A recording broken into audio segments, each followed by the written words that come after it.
What's going on, everybody? Welcome to the Snug Wrestling Podcast. I am Edgar, and we are going to be going over WWE Monday Night Raw, a much shorter episode of Monday Night Raw because tonight was pre recorded. So we got to watch the whole entire show commercial free, ad free. So it was done in about an hour and a half, or a little bit more than an hour and a half, which is crazy to think about considering the fact that the show is usually like 2.5 hours long after the commercials and everything.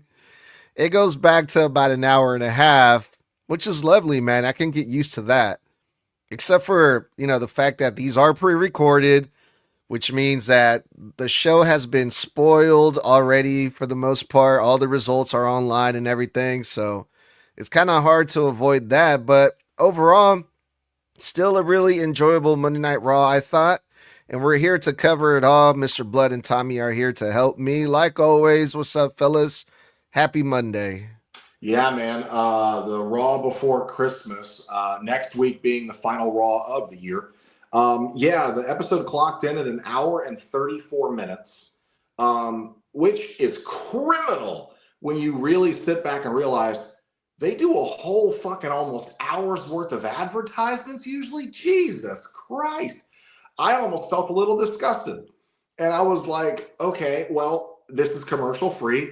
Let's see if the pacing is better. And the pacing was a lot better tonight. This was a very, very easily digestible episode of Raw.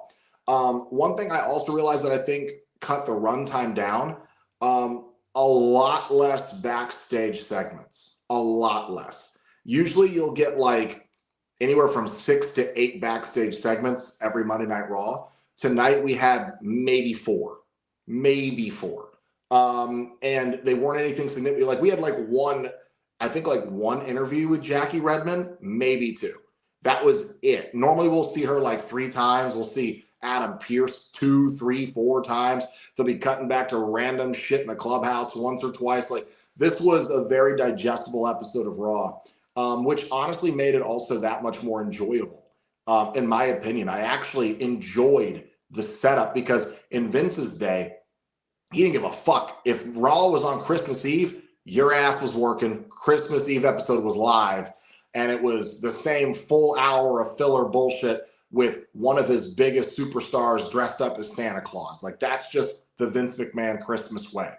Tonight, nicely paced, easily digestible, which kept you engaged longer. You didn't feel bored throughout the show or different parts of the show. You didn't actually feel the boredom set in because it didn't have a chance to. Shit just kept moving, which was really nice. But all in all, very enjoyable episode, in my opinion, at least, for the Monday Night Raw before Christmas. I actually enjoyed this episode quite a bit. Same here. Overall, my only thing about the whole without ads portion is the fact that even though it was pre-recorded, it still did that out to black and then right back in as if there was ads. So I'm like, what the hell's up with that? We know that there's no ads here. Why are you doing this? God. So that was really my only problem. Yeah, I don't know. I was going to say maybe for the people that are watching it on cable, but they're not because it's Monday Night Raw, so it's on Netflix, so it's like, but hey, I'm not complaining. Less ads, the better. The only thing, too, that there was a lot of confusion I saw online because a lot of people were like, well, where's Monday Night Raw? I usually get a countdown. We're usually like tune in 5 or a couple minutes before the show and, it starts, at the top of the hour or whatever. But this time it wasn't available on Netflix until like 8 p.m. Eastern on the dot. Then the show was available. So there was a lot of people kind of concerned that were like, is there no Raw on tonight? What is going on? And it's like, no, just wait. You have to wait until the very, very last minute for the show to be available, and then you can watch it. But yeah, other than that, this episode of Monday Night Raw was recorded on Friday, this past Friday, And also, taping of SmackDown was done that same day as well. So this upcoming Friday Night SmackDown is also pre-recorded. We know some of the results for that again, unfortunately, just like we did for this Monday Night Raw. But with that being said, fellas, are you guys ready to get into the shenanigans of Monday Night Raw? Yes, sir. All right, Austin Theory. We saw him come back last week, and we started off with a backstage segment with Braun Breaker, Paul Heyman, Bronson Reed, and they run into Austin Theory. And we're not wasting any time. That was one of my biggest questions is what's going to happen with him on this episode of Monday Night Raw, and he made it pretty clear. I've been seeing what the Vision has been doing. Austin Theory tells Paul Heyman, you take, and I'm here to take, and I want an opportunity. And I just basically, I want to prove myself to you, Paul. I want to prove myself to the Vision that I am worthy, that I am good enough. So right off the bat, we got the intentions for Austin Theory is clear. And I thought it was a lovely way to kick off the show. Yeah, I like I said, you know, a lot of the IWC has hated on this, that it's Austin Theory. And I would like to reiterate to a lot of people a point that I don't think I made clear enough about Austin being the guy that they chose to be the masked man. One, if it was anybody that was a bigger star, it would be too distracting and it would take away and overshadow Braun Breaker specifically and Bronson Reed. It's already one thing to have Logan Paul there because you risk him overshadowing them both.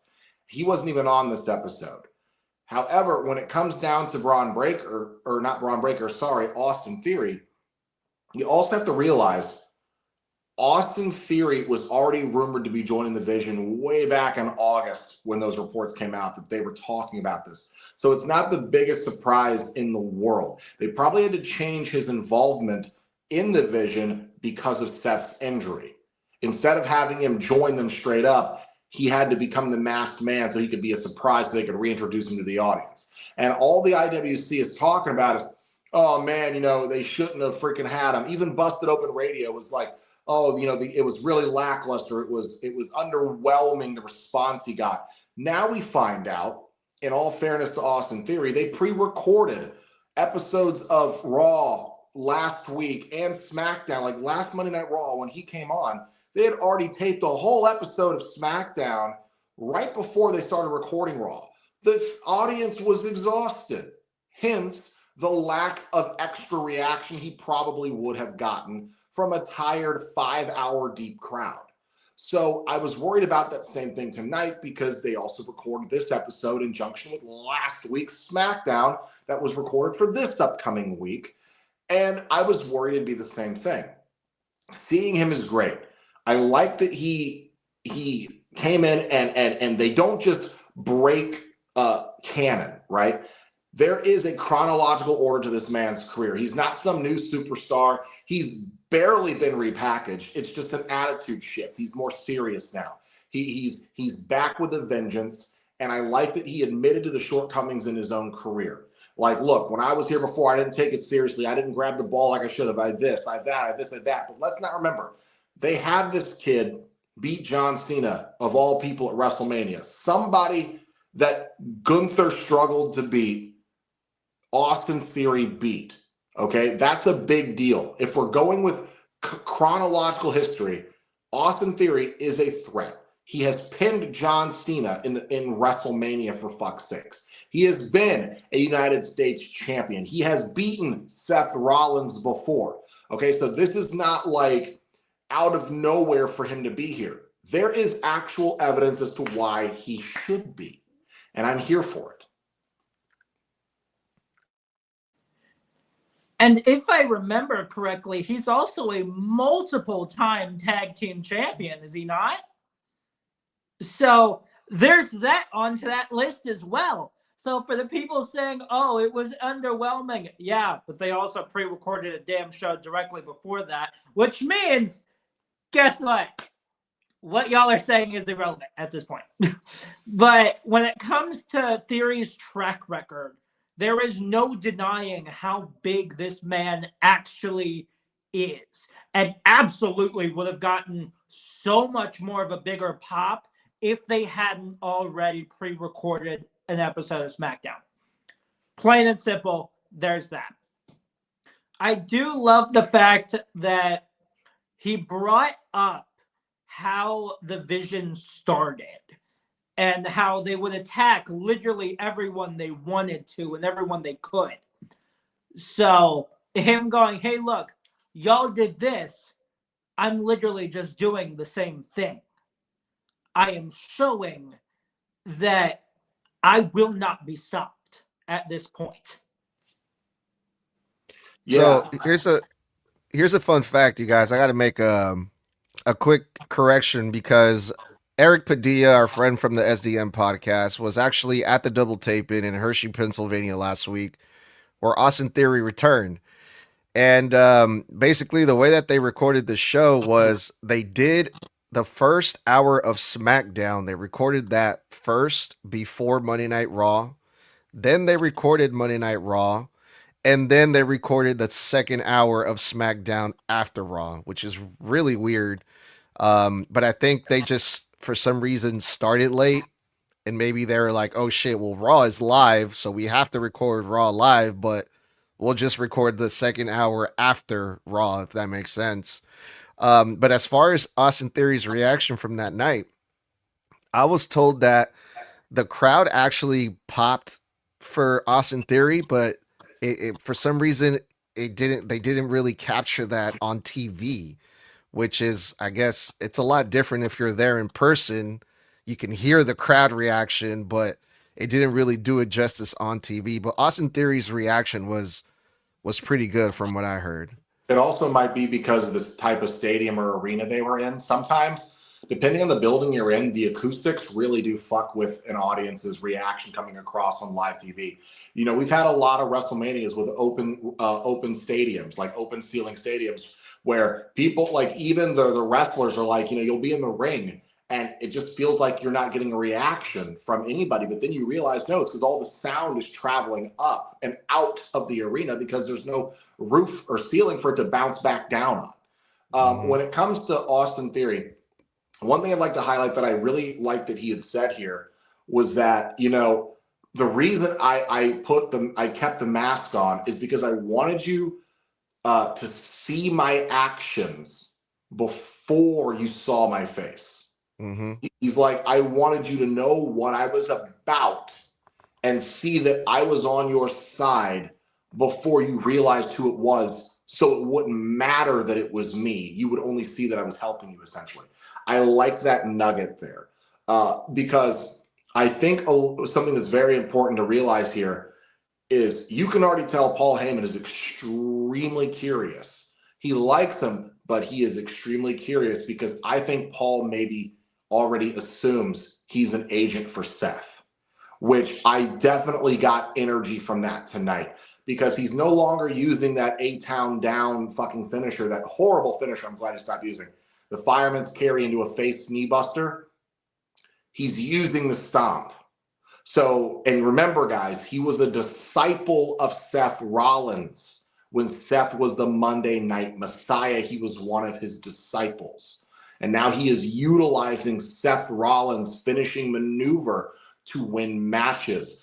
Whereas the Vision might take that as, oh, he's mocking Seth. No, what if he is representing him? Yeah, I mean, I think we're getting way ahead of ourselves, Mr. Blood. He just came back. It's his first match. I'm trying to enjoy seeing him back, and then my mind's not there yet, like yours, but maybe you're right. I am. And we'll talk. The seeds are getting sown already tonight. We'll talk about Austin Theory more because he was in the main event later on. It was announced in the tag team match. But first, we got to talk about Asuka from the Kabuki Warriors, the Kabuki. She wrestled Rhea Ripley, and I thought this was a hell of a way to kick off Monday Night Raw to set the tone for the show because it's Asuka, legend, one half of the tag team champions, versus Rhea Ripley, one of the best currently today. And these two women proved why they are considered some of the best women on the roster. They beat the crap out of each other, literally. Um, it was kind of concerning watching this match for a little bit because Rhea Ripley just came back from having a nose surgery. She wasn't wearing the mask, and she was kind of bleeding from her nose, which is like, holy shit. She I hope she didn't re-break it, you know. But there was also another moment where Rhea Ripley hit Asuka. She was like carrying her on her shoulders and face planted Asuka. And Asuka didn't put her hands in the way on time, and she fucking smacked the front of her teeth right on the mat, which also caused Asuka to get a little bit of juice herself. But man, this match was pretty fucking intense, man. It was one hell of a match, I thought. Yeah, I got a date for you. September 26th, 1981. That is the day and year that Asuka was born. This woman is 44 years old, and she looks, without that makeup on, looks like a 28-year-old to a 30-year-old, and still moves in the ring like a 26-year-old. I will never, ever not be impressed by Asuka in ring, period. She has a presence. One thing I noticed about her is her entrance. When she gets up on the rope and she reveals the mask, the way that they zoomed in on her tonight and the way she like looks and she just soaks in the crowd, that aura that comes off her, she has a presence that you can't teach. And that's why I love watching her wrestle, because Rhea has the exact same presence and aura. There is something about just, you have it or you don't. That's why people love Asuka. People love Rhea. They both have a ring presence that you cannot train into somebody. So when they have a match like this, the intensity goes from the superficial to the physical. And this was a physical match. It was very good. It's always good when these two are in the ring. I mean, Asuka really gained popularity around like 2017 in WWE, 2016, 2017-ish. No, 2017-ish, because then she faced Charlotte at WrestleMania in 2018. And she was already, in my opinion, a future Hall of Famer then. You look at the resume she's padded out now, first ballot. I don't know how you wouldn't put her there. Rhea's already in that echelon too. But seeing these two go at it, telling that story, they weren't overworking any specific body parts, but they were fucking physical. And it's a simple story. There's distraction outside the ring. Can Rhea overcome the numbers? Io comes out. Io, unfortunately, getting hurt, distracts Rhea to where she gets rolled up with the tights, which is a smart finish. You don't want to pin Rhea that easy, that clean. It destroys her aura. But you also don't want to pin Asuka that easy either. She's a tag champion. She is a threat. You need to keep her as a threat and strong. So rolling Rhea up with the tights protects Rhea because of distraction, but also still gives Asuka the win so the Kabuki Warriors stay strong. And I liked that Io was still selling that insane elbow with the kinesio tape on her back. All in all, really fucking great opener. Really solid opener. Thank you to the both of you for describing this match and how physical it was. Because of the fact that how I had to watch this match or this show, this is the one match that I did not get to see. I got to hear it. I did not get to see it. But with the description that you guys have already said, I can picture it and I get it. And there's something that Michael Cole said that I'm like, wait, what? And that is, until now, Asuka had not beaten Rhea Ripley. Not once. Until now. I'm like, wait, huh? How in the world? I thought she did. Like, no. Turns out, Asuka, until now, had not beaten Rhea Ripley in a one-on-one competition. Like, what in the world? But thanks to you guys for describing it, because I can picture it. And I do completely understand why Rhea did get pinned, because that's just how it's going to be. But these 4 women are about to have a tag team match for the titles on January 5th. So we'll overall see how that goes as well. All right, you guys. The next segment was the Becky Lynch and Maxine Dupree segment. I'm not really sure if this was scheduled like this, because we saw Maxine Dupree walk into the ring, and they're like, "Oh, when we come back, we'll hear from Maxine Dupree," and it's like, "Oh, okay, maybe she's gonna go out there and cut a promo." But Becky Lynch comes out. She's back. We haven't seen her since War Games, is I think that what they said. The announcer said. I wasn't expecting to see Becky Lynch back, but yeah, she comes out. She continues her shtick about the referees screwing her over, and she's got lawyers, and she's gonna go to, the head honchos of Netflix and TKO and blah blah blah. And Maxine Dupree's music hit, and I actually popped for the very first time. I'm like, thank you. Someone shut this Becky Lynch up on my screen. It took forever. It was just, ugh. But yeah, Maxine Dupree comes out, and Maxine Dupree tries to cut a super baby face promo. The blood, sweat, and tears. I'm not going to give up until they're on this ring, and I beat you. Not once, not twice, but 3 times.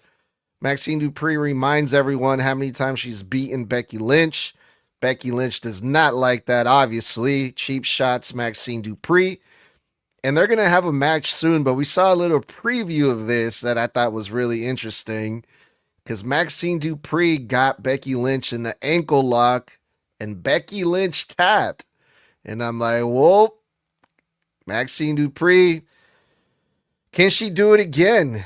Can she do it again? And honestly, I want to see it happen now, man. This segment, as much as I really don't like either of these women, if I'm being honest, I actually want to see Maxine Dupree make Becky Lynch tap. And that's how you get people's interest right here. So I enjoyed this, surprisingly. I finally figured out, guys, Becky Lynch's gimmick. It took me so long to figure out why she was talking the way she was, why she was acting like that. Remember I said she was acting like a manic Muppet? Like, remember how I would describe in all the ways she talked? I finally figured out tonight, it clicked.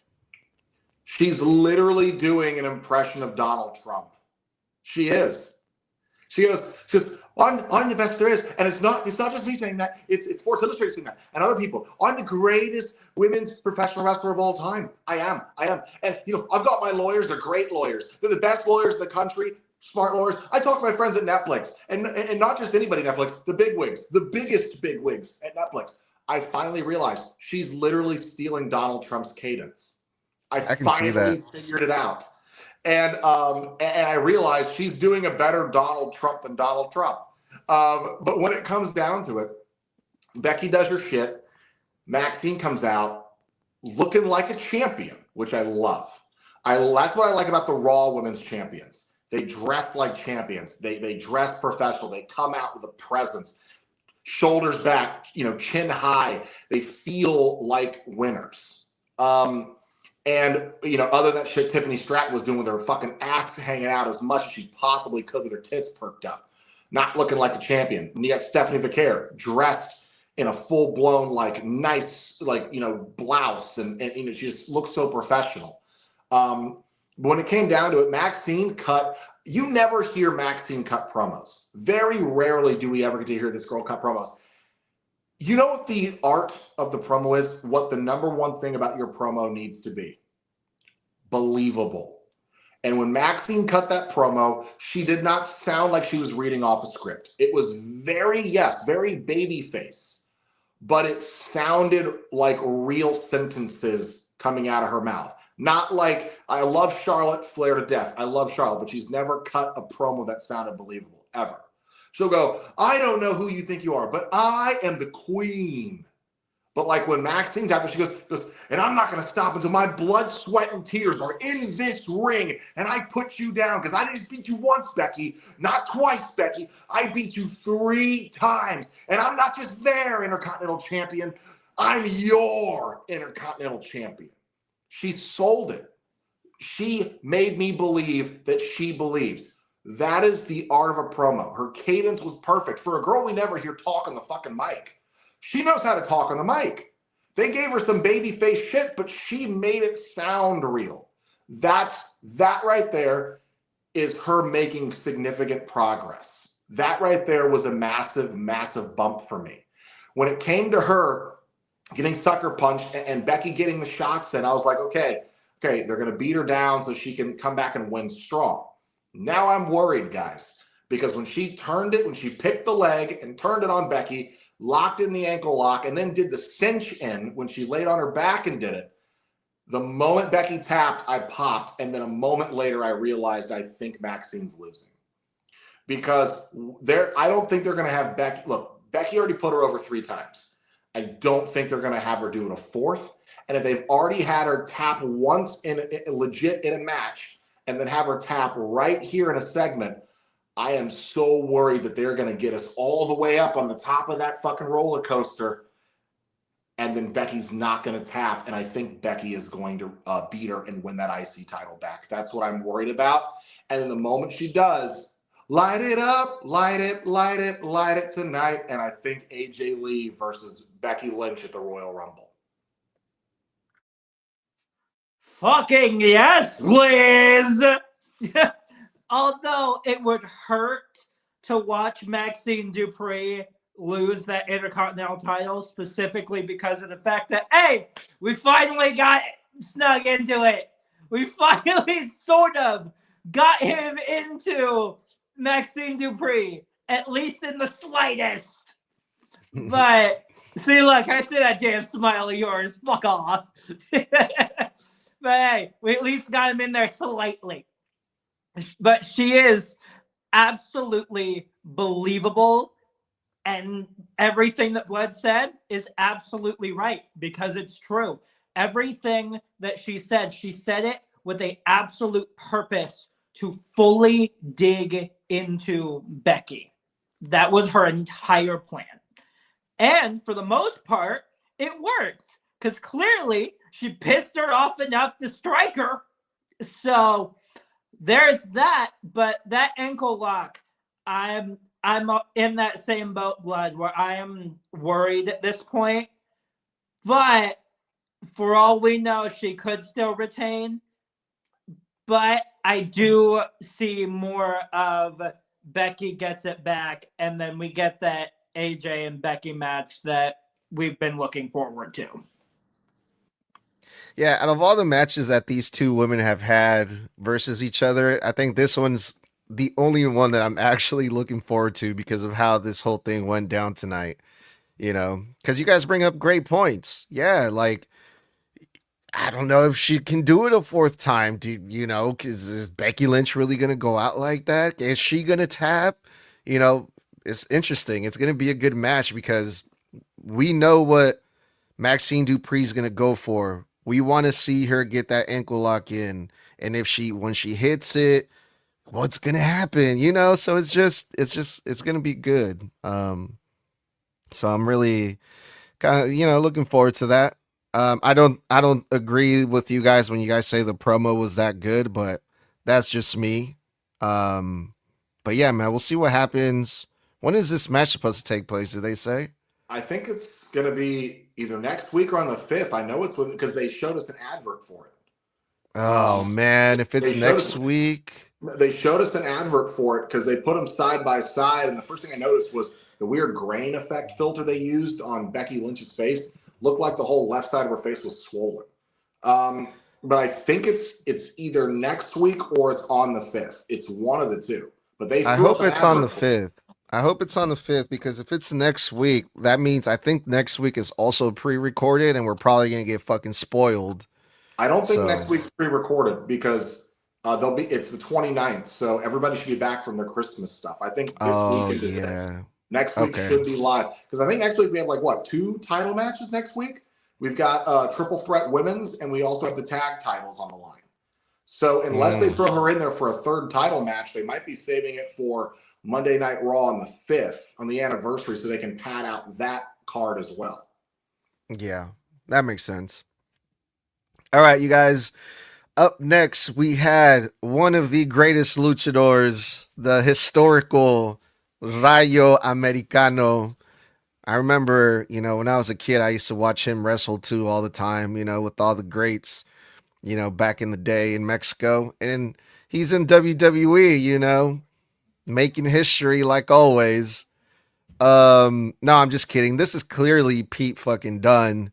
And the other guy was Tyler Bates. They've used different guys for the other guy. I can't remember his name that, comes out with El Grande Americano. Bravo. Bravo. Thank you. Yeah, Bravo tonight was definitely Tyler Bates. The other guys we've seen before have been a lot bigger, but for some reason Bravo shrunk tonight. But yeah, they came out with El Grande Americano, and Rayo wrestled the most bounciest of them all, Javon Evans, right? And Javon Evans right now, he is a free agent. Technically, he's going to be called up, but the big question is where? Is he going to go to SmackDown? Is he going to go to Raw? But he got a good showcase match here on Monday Night Raw. He's also been wrestling a lot in AAA. He wrestled literally back to back. This episode of Raw was recorded on Friday, and then Javon Evans flew to Mexico the next day where he had a triple threat match, for AAA. So this kid is grinding, man. They're really giving him a lot of shine, and he's taking advantage of it 100%, man. He hasn't missed a step. He's looking good, Javon Evans, and he got the win in this match despite the numbers game that they had 3-on-1. Javon Evans beat Rayo, aka Pete Dunne. Yeah, I mean, what can you say about Javon Evans? This kid is a hot commodity. When it comes down to it, we know the reports are stating that a lot of these NXT call-ups are going to supposedly go to SmackDown to pad out their lack of star power because Raw is siphoning every star they can and has been this entire year. But Javon just has it. The kid is charismatic. He's got a great look. He's young. So he's got a fucking hell of a career in front of him. And he's just, God, you can't take your eyes off him in the ring, man. You really can't, because you blink and you'll miss something insane. Rayo, specifically, that was Pete Dunne. I said that shit last week in our chat. I was like, the moment they went to the side view of the mask, I could see into the side of the mask, the dip of his nose and his eyes. Pete Dunne, very specifically, without this being weird, has a very specific set pair of eyes. And I was like, that is Pete Dunne. I said it in the chest, that is Pete Dunne if I've ever seen Pete Dunne. And when he came out tonight, I saw his eyes again, and then I saw his lips, and again, pause.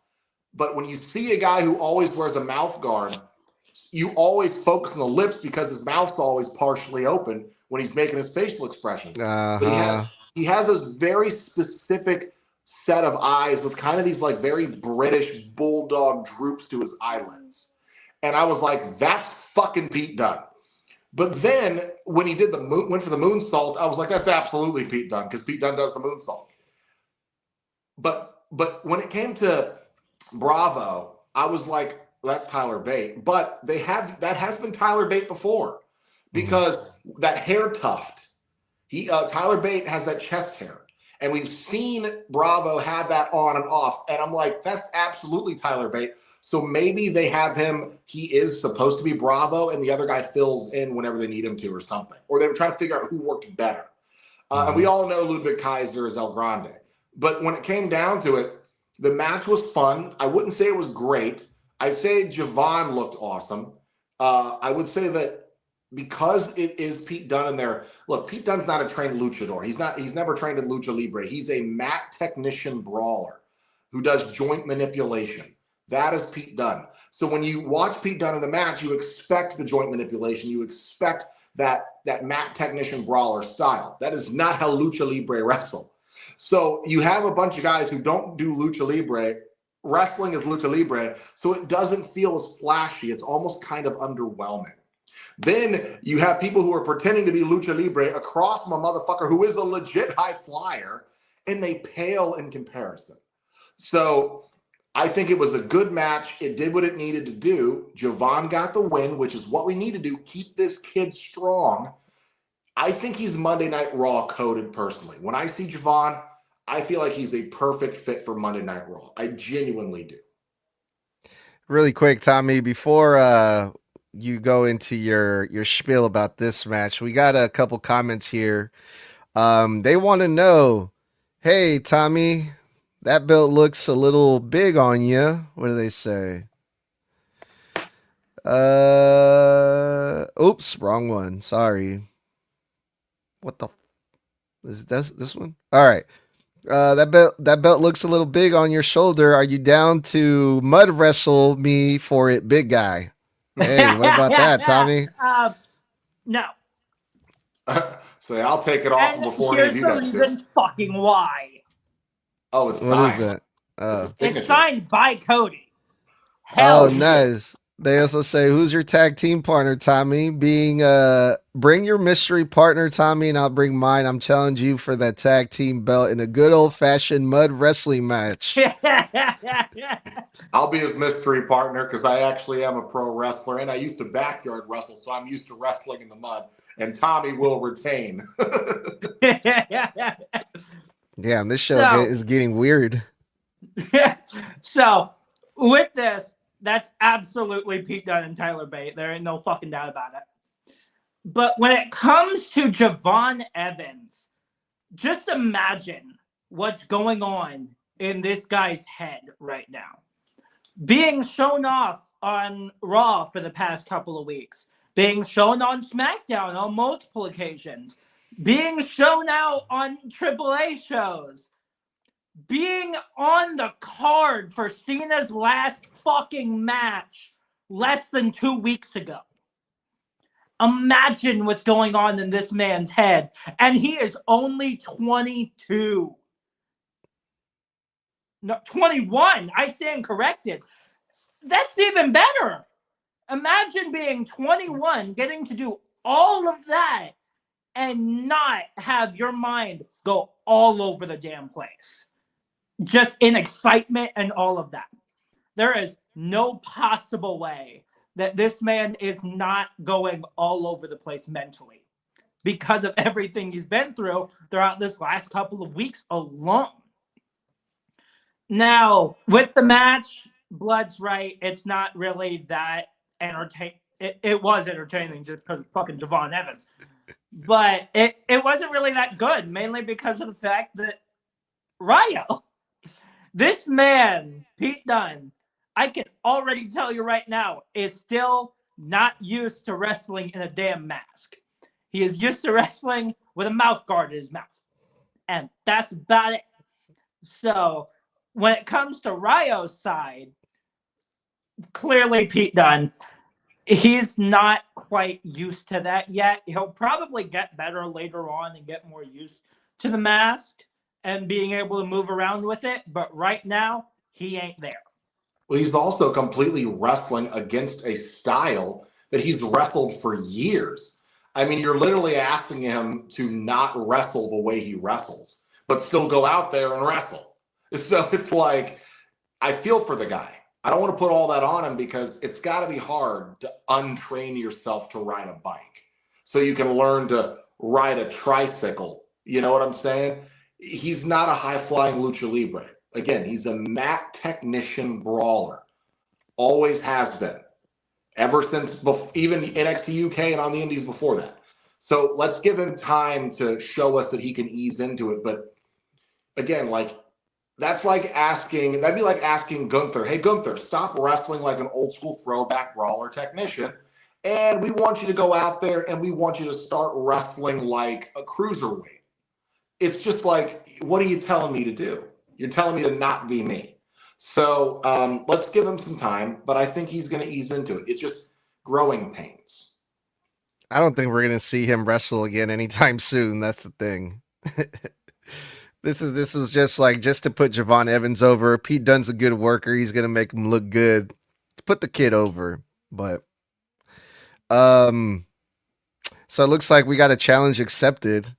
They said, I'm down, Mr. Blood. Just remember in Portland we mud wrestle in our tuxedos. So that makes it a tuxedo match. So get ready to be stripped down, big guy. Well, I'm used to wrestling in my underwear. So when it comes down to it, we can mat wrestle, but you will get hit with the blood drop, then the blood drive for the 1, 2, 3. We saw a promo from Nikki Bella, and I gotta be honest with you. I thought this was pretty fucking good.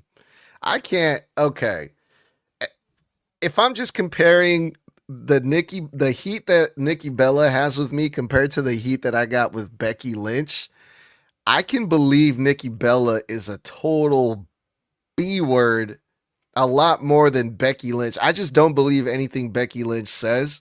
But Nikki Bella, I get straight Karen vibes from her.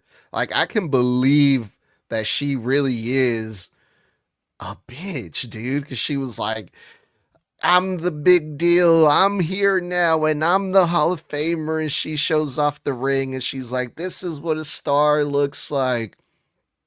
And I'm starting to like Nikki Bella and what she's doing now as a heel. But it was announced that yeah, we're gonna get a triple threat match because of course we are. So basically that's why we saw Nikki Bella out here. But I thought it was pretty good. Not gonna lie.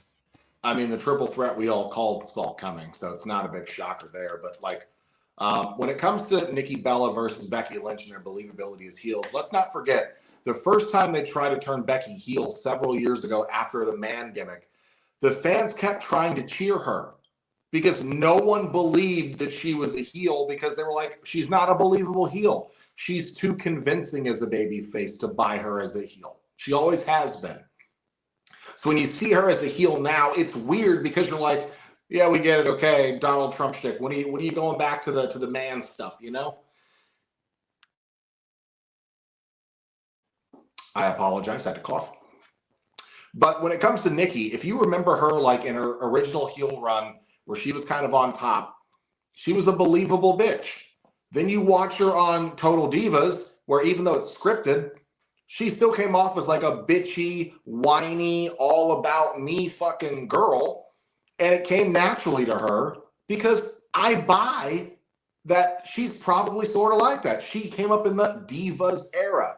She probably acts like an actual diva. She's probably more humble in her real life, I'm sure. But remember, she got so bent out of shape and butthurt over Wade Barrett's comments not a couple of months ago, and she bitched about it all over the internet. And then he was made to apologize to her in order for them to be good. And since then, Wade Barrett's been glazing her on fucking commentary for like 3 months now, if you guys haven't been listening to him.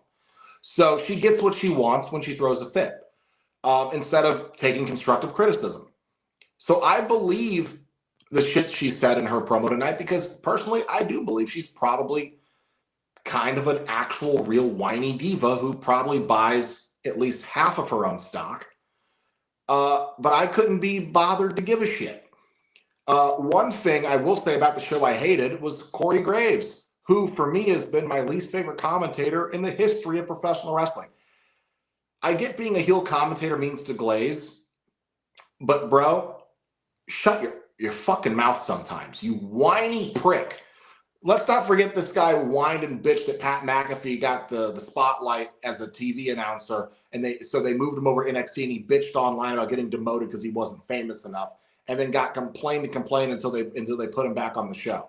Okay, this guy's married to Carmella, yet is out here making kind of hit on comments to Liv Morgan during the fucking match that we're going to talk about fucking next.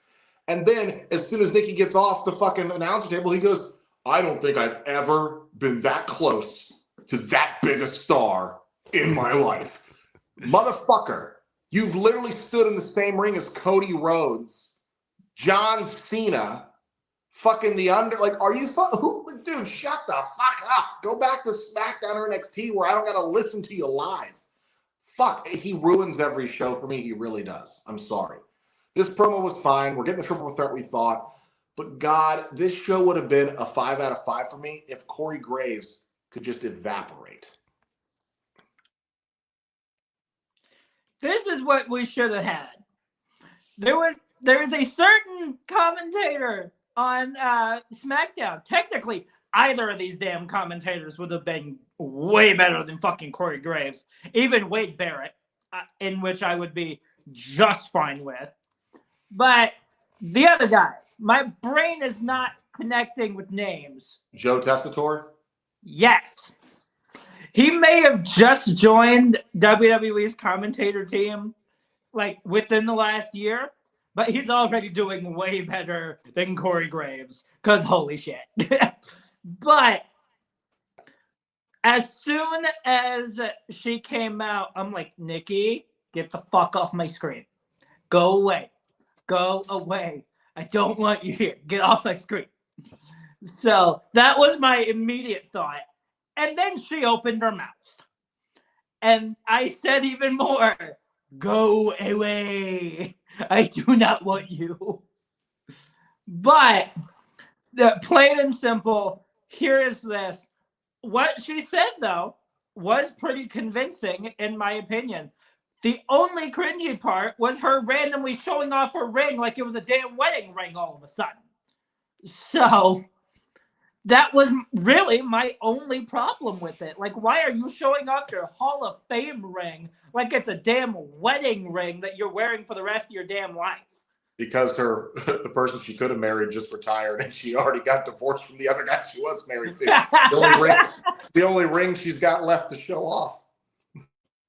True on that one. All right. We had another women's match, Bayley versus Roxanne Perez. And at first, I could honestly not really give a shit about this match, but they got me like in the second half of the match because there was a lot of shenanigans going on over there. Raquel Rodriguez showed up mid-match, and they were trying to do the numbers game because Liv Morgan was out there.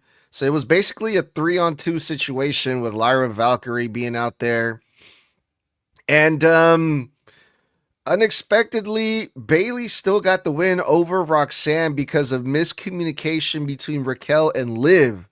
They got into a little argument there when Roxanne Perez pretty much had the match won, had Bayley pinned, knocked out. Raquel distracts the referee from counting, and that basically worked against Roxanne Perez. Bayley takes advantage. She gets the win, and Raquel basically gets the blame for Roxanne losing. So they're starting to build, it looks like, that tension again, that split in the Judgment Day, because the girls are arguing in the faction. So what did you guys think about this one? Couldn't give a fuck. I've said this for so long now that I'm really sick and tired of hearing myself say it, but WWE keeps doing it.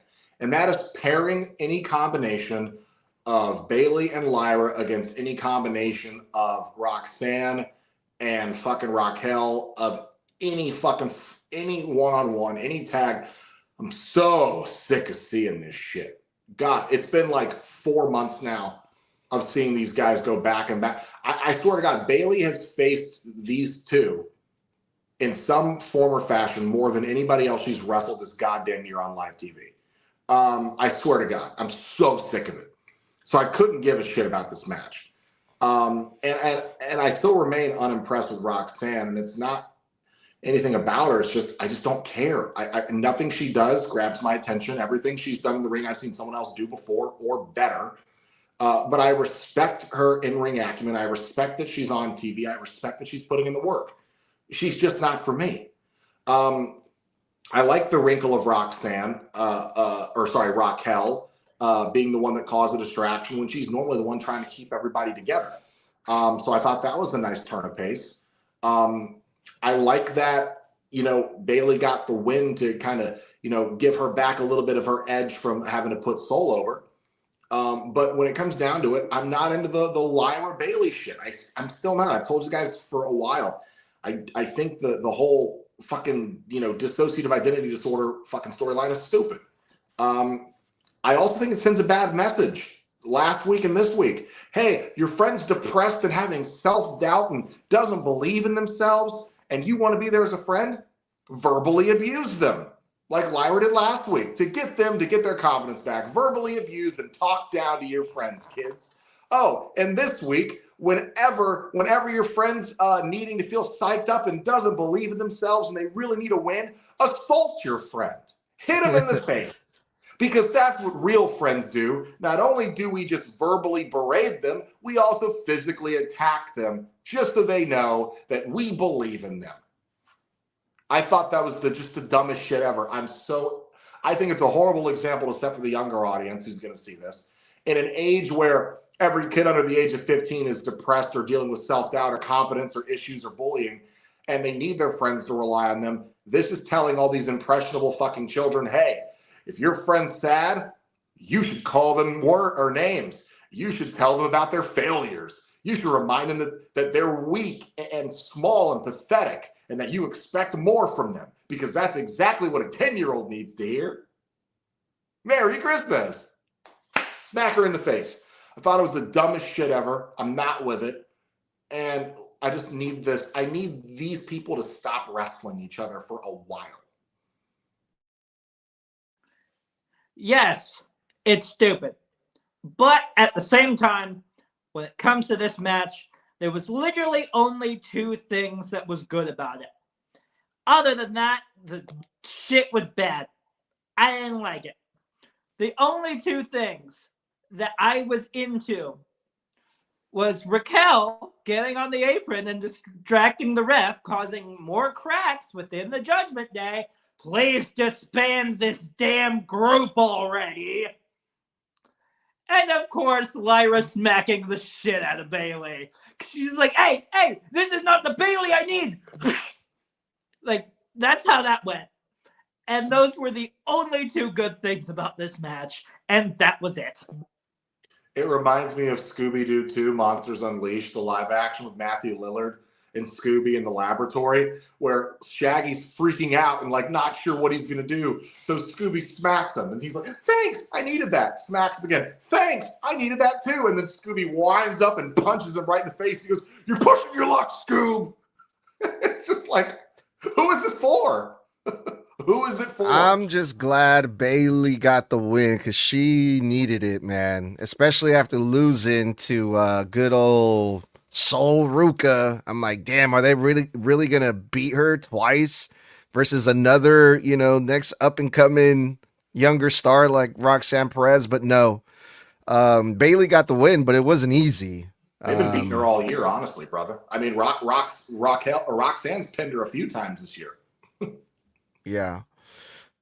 All right, let's go on because we saw Gunther, public enemy number one is what they called them, and also the career killer, not the legend killer, the career killer. And Gunther just comes out, does another victory lap where he jumps on the table, and he's just getting booed out of the fucking building, man. The people hate this fucking guy. They love to hate him. They love to boo him. It's lovely how much heat Gunther has. And yeah, he says, oh, you guys are mad at me? Don't be mad at me. Be mad at the guy who gave up like a little bitch or something like that. I don't remember if that was exactly what he said, but it was short. He was out there for a good 5 minutes. And he only said a few words, and he got the most heat out of everyone of the fucking night, which I thought was amazing. But CM Punk comes out, goes face to face with Gunther, and I'm like, oh, Punk, I don't know if you want to put yourself in that crossfire right now. But we got a stare down between CM Punk and Gunther. Maybe, we're looking into a potential future match between these two. I don't know if CM Punk wants to put himself in that position versus a Gunther right now, but we saw that stare down. And then we saw the stare down with Rey Mysterio, and I'm like, God damn, they're just teasing Gunther. He's gonna retire all these people. What's going on here? And then we go backstage. He has another stare down with AJ Styles, and it's just like, fuck, dude. It's just crazy to think about. CM Punk is a current world heavyweight champion, but I mean, his career in the WWE is not gonna last any longer. And then we see the stare down with Ray. And then AJ Gunther is coming after everyone's career. It's the feeling I'm getting now. But what do you guys think about this Gunther segment? Again, second week in a row, I'm going to say this, reinforces the fact that having John Cena tap out to Gunther was the right call. You have the biggest fucking heel in professional wrestling right now. And all it took was John Cena doing the one thing he said he wouldn't do for the last 20 years, and he did it. And John Cena giving Gunther a rub that no one else could have ever come close to giving Gunther. And it is bearing such great fruit. Gunther is amazing. This shit was one of the smartest decisions they could have ever made with his character, with his progression. As we know, they're rumored to be building him up to take on and possibly retire Brock Lesnar in August at SummerSlam next year in Minnesota, where Brock Lesnar is from. But this shit was gold. And then having Punk come out. Let's not forget, Gunther, my brother, you're looking a little too confident. You're looking a little too confident, staring down into the eyes of the best in the world who beat you at SummerSlam this year and took the World Heavyweight Championship off you. Fuck the cash in from Seth. You're staring into the eyes of one of the few men who actually fucking pinned you this year. Legit, straight up clean. CM Punk's already proven he's got your number, homie. I don't think you want to bark up that tree because it's going to end with a GTS, a 1, a 2, and a 3. And when he stared down fucking Ray, who's already in 2 Hall of Fames and probably on his last year next year, I can see Gunther retiring Rey Mysterio. That stare down with fucking AJ. You just don't know when to shut up, do you? I guess I don't. Homie, AJ, we've already said this. I've already said this. I can see him coming after you too. If they turn this legend killer gimmick, which is the career killer gimmick, into Gunther just putting these vets out to pasture. Imagine a resume on a Hall of Famer that says, I retired Goldberg, I retired John Cena, Rey Mysterio, AJ Styles, Brock fucking Lesnar. Who could be after that? Randall Keith Orton. Like, you're talking about retiring an entire echelon of guys who have been in this company for 20 fucking years. Entire generation. Plus, a whole generation putting them out to pasture. God forbid he comes after Punk in like 2027 or 2028, my brother. But Gunther, in the words of the Mafia, my favorite movie genre, he's a made man. Imagine how it would be if all but one of the class of 2002 OVW were all taken out by Gunther. Imagine how big that would be for him. Because the only one that he hadn't had the opportunity to take out was Batista. But just imagine how it would be if Gunther takes out the rest of OVW class of 2002. Imagine how big that would be for him. But I do agree that Man's acted really, really confident. Odds are he's definitely going after AJ, unfortunately retiring him probably. Odds are he's retiring Brock Lesnar as well. Thank God we didn't want this man back anyways. When he had that face down with Rey Mysterio, I really wanted this man to just tap him on the head right before laughing and walking away. He did part of that at least. He didn't tap him on the head, but hey, he walked away laughing. I'm not sure what Rey Mysterio said to him because he clearly said something, but I'm not exactly sure what that was. But it's very clear here that Gunther is going after everybody. And I fear that the best in the world will also be retired by Gunther as well. But when CM Punk came out, there was one thing that ran through my mind, which is, man, you're already having problems with Braun Breaker. Do you really want to add Gunther to that list too? Two men at once? Pause. But still, what the hell? Like, why in the world would you want two guys wanting to attack you at once? Again, pause. But I call that a stocking stuffer. Jesus Christ. All right. Can we talk about the main event? It's time for the main event, y'all. It was a very interesting dynamic because you had Austin Theory, who was announced that he was going to take place in this match to team up with Bronson Reed to face Rey Mysterio and CM Punk. So you basically have old school versus new school. You have the veterans, CM Punk, Rey Mysterio, working with these young guys.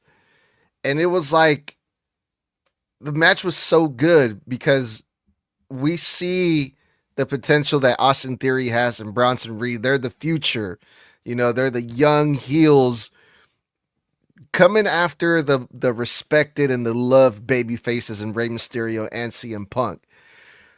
And this match fucking worked. Austin Theory looks amazing. I think he's in the best shape. I mean, he's always been in great shape, but he looks in even better shape now. He's rocking the new gear.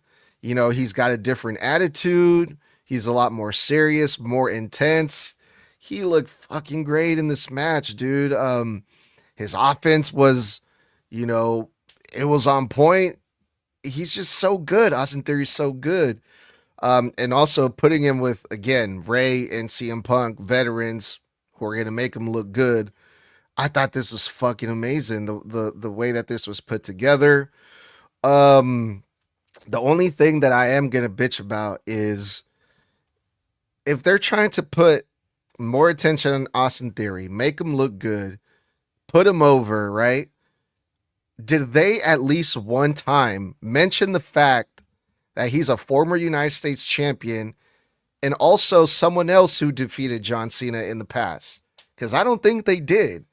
And I'm just like, why wouldn't they mention that if they want to put more credibility on this guy?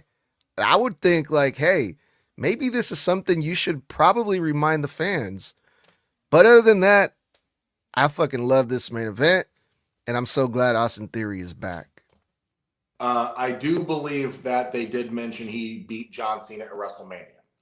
Because I do have the memory of watching I'm old, guys. My closed captions. I do remember seeing he defeated John Cena at WrestleMania in my captions. But when it comes down to it, I would really quickly like to put over Austin Theory's new look. The gear, I love the gear. At first, I thought it was just his pants.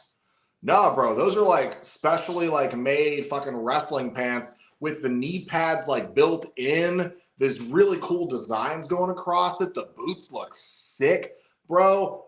Top chef's kiss. That shit looks dope as fuck. And yes, this guy is in the best shape I think he's ever been in his career. He looked crazy great before because I think he used to do like bodybuilding professionally. But dude looked chiseled out of stone.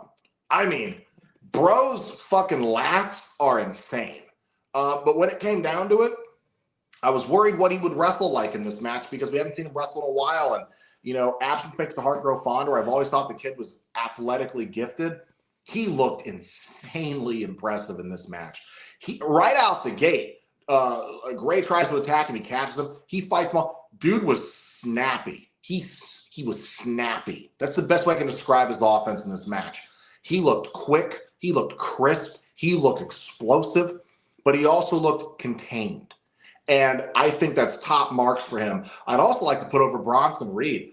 Sometimes you forget that this guy, for as big as he is wildly, wildly athletic. And Bronson Reed does not get enough credit for how well he is at selling. This guy, when he takes a bump, like he has to miss on purpose for a reversal, he eats that bump like 100%. Like when Ray dodges out of his senton, he threw himself into the fucking mat, bro. I mean, these guys look great. And that's what this is for, to put over young talent. And it's fucking working. I love that they kept showing how impressed Paul Heyman was at Austin Theory, because they kept cutting back to him watching Austin work. I love that Punk and Ray had really great chemistry with these guys. And I don't even want to insult these two young men by saying that, Ray and Punk made them look like $1 million. They were making themselves look like $1 million all on their own. Punk and Ray were just the vets in there, making sure everything was clean, tight-knit, and crisp. I thought it was awesome. I was wondering the whole match, what is Austin Theory's finish going to be? I know he needs the pin. I think give him the pin. It's the smartest way to put him over strong. And I was waiting for the 8-count down.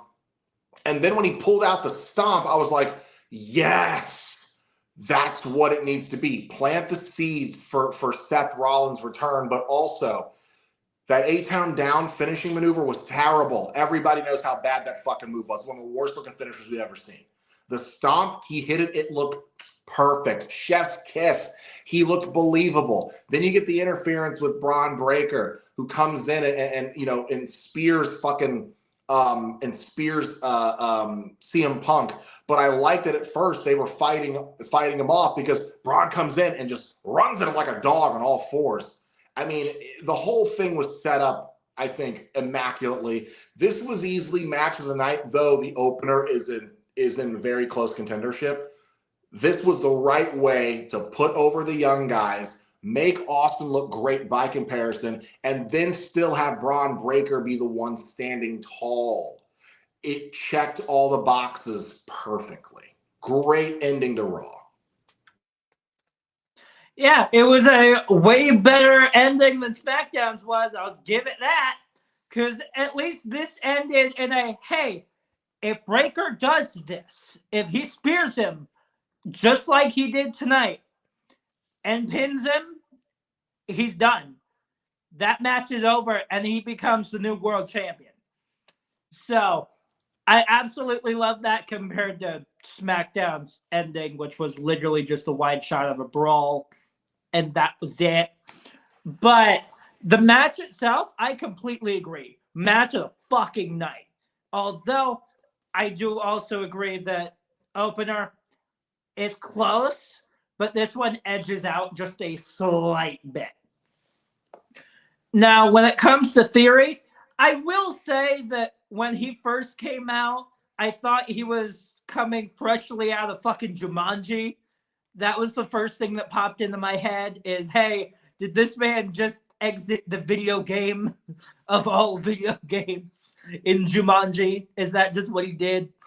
But after hearing what Blood said, who took a closer look at it, I absolutely agree with him. His gear was absolutely sick to the T. It was absolutely awesome. He looked great. Even in ring with everything else, he looked great as well. Now, that stomp, I do believe your theory from the opener, Blood. It is a possibility that that stomp was the clue to go, hey, I'm not here to team with him. I'm an inside job. Did Austin Theory have his own entrance or theme song? I don't remember seeing an entrance by him. He came out with them, which I was wondering too. I was like, is he keeping that same A-Town Down theme? No, he came out side by side with Paul Heyman with Bronson Reed in the front leading. Okay. Good to know that. That was one of my questions. I'm like, I wonder if they're going to give him a new theme. I'm sure they are, but maybe not just yet. Dude, I'm so psyched for this version of the Vision, man. Adding Austin Theory, Braun Breaker, Bronson Reed, Logan Paul, who wasn't there, but because this was recorded on Friday, and that was the same night as the Jake Paul fight where Logan Paul was present. But man, what a crazy faction Paul Heyman has now. And it just seems like, man, Paul Heyman has the future in his hands, quite literally, man. I'm psyched for this, fellas, if I'm being honest. But yeah, man, that was Monday Night Raw. Quick, fast episode. It was lovely to see, enjoyable. There is an Easter egg I'd like to plug really quick. It was right in front of us the whole time, by the way. I was playing WWE 2K25 last night, and I was having a weird glitch, right, where none of my in-game music was playing over the menus. So I go into the jukebox in the game to reset the music, and I forget, oh, hey, you can select professional wrestlers' music to go along with the in-game track they already make. So you have more options. When I got to Seth Rollins' music, do you want to know what the name of his music was called? Not Vision. really, but okay. Okay. The name of his music has been called The Vision the entire time. And I thought that was such a cool Easter egg because I saw that and I went, wait a second. That's holy shit. He is the architect. When he says he's the visionary, the entrance music name of his fucking song for the last 3 fucking years has literally been called The Vision. And I thought that was a cool Easter egg. But I was like, wow, how did I not catch that shit? Thanks, Def Rebel. I thought it was just called Burn It Down. That was the old version before they remixed it. Interesting. Fun fact there for everybody. But yeah, other than that, that was Monday Night Raw, you guys. That was a snug review for this week. And we will be back some other day because it's the holidays. So I hope everyone has a good Christmas, good holidays, Happy New Year, all that good shit. We'll see you when we see you. Let's get up out of here. Well, guys, thanks for kicking it with us. That was our technical go-home episode for Christmas of Monday Night Raw. If you love our live reaction review shows, you can kick it with us every Monday and Friday night after Raw and SmackDown go off the air, respectively, except for this Friday. We will not be recording the review. It is the holidays, nor will we be live for Thursday night TikTok, nor the Wednesday night NXT review. But the normal closer, thanks for kicking it with us, guys. If you like it, kick it with us every Monday and Friday after Raw and SmackDown go off the air, respectively, on, well, anywhere you get your podcast, Apple, Spotify, fucking you name it. We're live everywhere, okay? Facebook, YouTube, goddamn Twitter, X, whatever you want to call it. Then kick it with us every single Thursday night at 9 p.m. Eastern, 6 p.m. Pacific on TikTok Live or myself, Mr. Blood.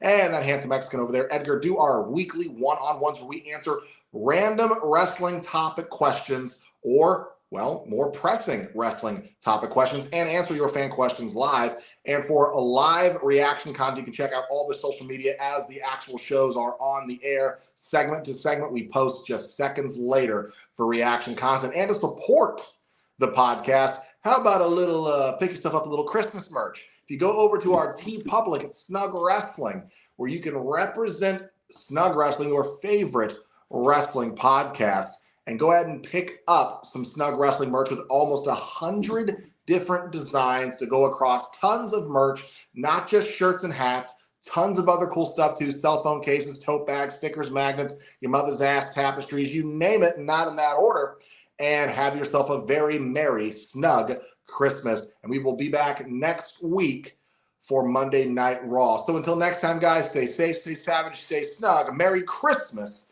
And that was 4 letters. 4 letters. One word. Yeet. Merry Christmas, y'all.